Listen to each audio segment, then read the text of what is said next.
So my first memory relates to the time I was in Rio de Janeiro for the 2014 FIFA World Cup. So I've been very lucky in my job to cover sports all around the world and big events all around the world. So the FIFA World Cup was held in Brazil in 2014, which is a huge thing because football is basically the religion of Brazil. It's almost the most important thing in that country. Apart from family, they are besotted with football. Everywhere you go, I've been to Brazil 3 times, and everywhere you go, it's all football, basically, on the beaches of Copacabana, in the slums of São Paulo, to wherever you go. It's just a national obsession. And when I was there covering the World Cup in 14, I spent a lot of time in Rio, and I really wanted to get off the beaten track and write about the perspective of the World Cup from those that were in the favelas. Now, the favelas, of people don't know, are like the slums and the poor areas in Rio de Janeiro in particular. So I organised through an aid worker an Irish guy who lived in Sydney for a long time and was now working in Rio, and I organised through him to visit a favela one night during the World Cup. And we went to, it was Vasca da Gama was the name of the favela that we went to, one of the biggest in Rio. And it's about 20 minutes walk from the Maracanã. Now, the Maracanã is the spiritual home of Brazilian football. So this amazing ground. But it also had, in the lead up to the World Cup, had undergone a $500 million refurbishment as part of a $12 billion spend from the Brazilian government, the corrupt Brazilian government, on facilities for the World Cup. Now, Brazil's a very poor country, and it's getting poorer and poorer and poorer by the year as the government becomes more and more corrupt. So I wanted to see what the people who love football think about the World Cup, which has just spent so much money on hosting the world when they have basic services that aren't there. So the favelas, my experience of the favelas when I was in Rio is they spread over the mountains like a cancer and they grow in front of your eyes. And it's just shanty town after shanty town after shanty town. What do they feel like? It's like any slum, really. It's lacking basic services like electricity and water, or they're very unreliable. But this incredible sense of community and togetherness. And when I went there one night, it was remarkable. There was this Brazilian guy that told me, and I wrote the story for the Herald at the time, and we did the story through the eyes of this 7-year-old kid who had these unbelievable football skills for a 7-year-old. But his father was a drug dealer and he's out on the streets at 3 a.m. And there was this sort of palpable anger towards the Brazilian government for the amount of money that they had spent on the World Cup just to host the world. Anyway, so I went and did that story, and it was an amazing experience just to and talk to the old guys there and talk to the locals there and see that, you know, the hope in the kids' faces and how everything just revolved around playing football, even at 3 a.m. So where it gets back to my first food experience is that 3 or 4 days later, they were playing a match at the Maracanã down the road, and I got invited back just as a guest, not for a story, just to go and talk to the locals and enjoy it, and then there was a match down the road that we were going to go to down the track. So apart from drinking a hell of a lot of beer, cold skull, it was beautiful. They had the churrasco, like the traditional Brazilian churrasco with all these meats on the skewers that were cooked over this fire, over these hot coals. And, you know, you go to a churrasco here in Sydney and it's all very well organised and costs a fortune, but this was something else. This was so beautiful. What were the meats they had on the churrasco? Like chicken, beef, lamb. And the smell? And the smell just had a real richness to it that you don't get here. Now, I like a good meat and I like a good South American meat. So I've been to Buenos Aires many times and I've gone to all the really expensive steakhouses there and, you know, eaten big slabs of meat and litres of Malbec. But whenever I drive past a churrasco here, there's always one down in Coogee that I used to go to all the time. But this, when I think of a churrasco now, and when I ever see meat cooking on a skewer, I think about that time. It wasn't even so much the food, but just how much they welcomed me in, how almost none of them spoke English. I had very, very limited Portuguese, but just by sharing food and a drink and through body language, we communicated for 3 or 4 hours with these people. And also, thank God for Google Translate. It was unbelievable. And I was like, I look back at it as one of the happiest moments of my career, to be perfectly honest. Moving on to your next memory, Webby. Number 2. Number 2. So this one's really simple.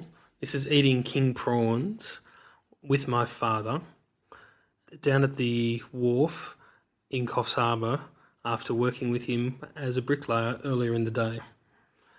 So this was really significant. Whenever I eat king prawns, I always think about this memory almost every single time, because my dad was... God, I'm getting emotional just talking about it already. So my dad is a bricklayer from the North Coast. Everyone in my family is a bricklayer. So What did they think when you didn't lay bricks? And well, this is important. This is why I didn't lay bricks, because, and I know this now, because my father, from a young age, made me come and work with him and work as a brickies labourer, and I hated it. I'd always, it's tough. And I remember trying as a 8-year-old picking up big barrows of bricks and falling over with them and trying to mix mud, and him abusing me and my hands all cut up, and it was just an absolute ball ache of a job. Were there brothers in your family? I've got 2 younger sisters. And they're not bricklayers? No, they're not. They're not. But I learnt very early that my dad didn't want me to be a bricklayer. He wanted me to go get an education and do something that I love for a living, unlike him. Even though he loves bricklaying and he loves building things, and it's a really hard life. It's a hard job on your body and your mind, and construction's hard. Being a tradie's hard. So early on there, like I remember we were young, when I was young, and my dad was young too. My parents had me when they were really young. They were late teens.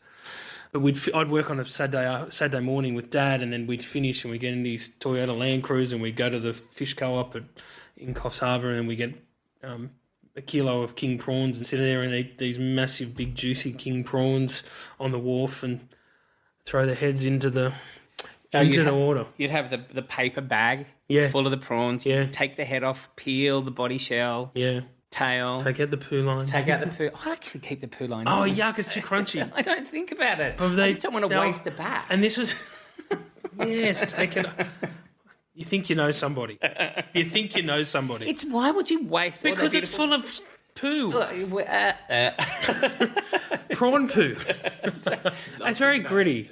I don't mind the Surely all the restaurateurs and foodies out there that are hearing you do. like... Well, they pull them out, actually. They kind of hold the tail, the prawn tail, and then they kind of pull it out with some sort of skewer or business. I mean, I do it for work, of course, but if I'm peeling a prawn and I've gone to all that effort... If it's a big king prawn, though, it's a big gritty line. Oh, it's part of the fun. And I actually even eat prawn heads too. So I could actually eat the whole prawn if you let me go. Anyway, it's actually your food memory. Sorry. Yeah, my God. You've just ruined my food memory. Anyway, so I've been addicted to prawns ever since. Prawns and oysters, like most people who live in Australia. But so every time I eat king prawns, I think of that particular memory with my dad.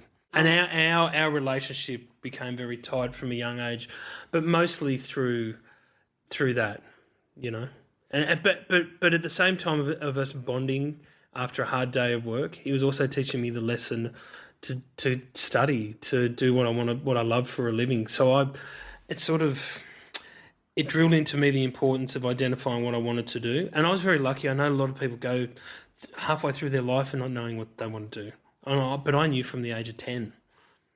I did, I mean, I whinge like most journalists about what we do, and sometimes I think none of this is important and who cares.